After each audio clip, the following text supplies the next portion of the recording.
After the Cold War ended, many people believed global tensions would disappear. The Soviet Union collapsed, and NATO, a military alliance created to counter it, should have lost its purpose. But instead of shrinking, NATO expanded. And today it sits closer to Russia than ever before. So the real question is, why is NATO expanding near Russia? And who is actually responsible? First, what is NATO? NATO, or the North Atlantic Treaty Organization, was formed in 1949 as a military alliance led by the United States and Western Europe.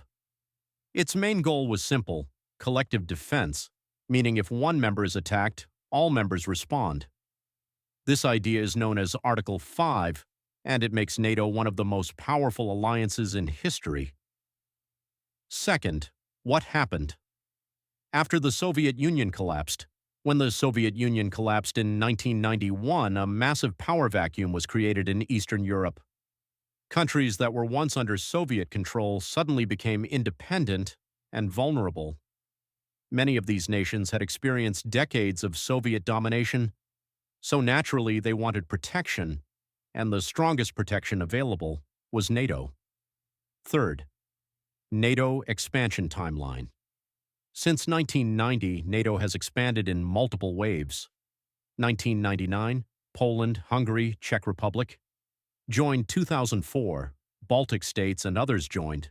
Later Montenegro, North Macedonia, and more.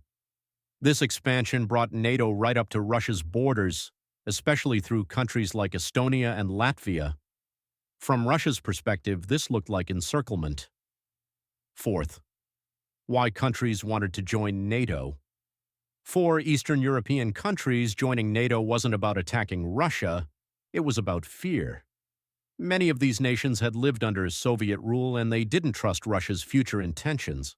So NATO membership gave them military protection, political stability, stronger ties with the West.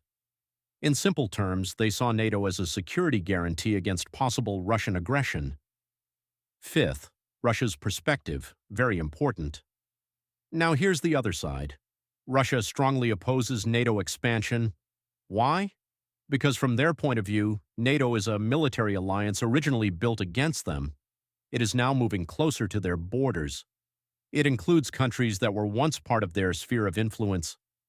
Russia also claims that in the 1990s, Western leaders informally assured them NATO would not expand eastward, though this is still debated and was never written in a formal treaty. So to Russia, NATO expansion feels like a broken promise and a direct threat. Sixth, military buildup and tensions. As NATO expanded, it didn't just add members, it also increased military presence. For example, NATO deployed troops in Eastern Europe after 2014. Missile defense systems were installed in countries like Romania.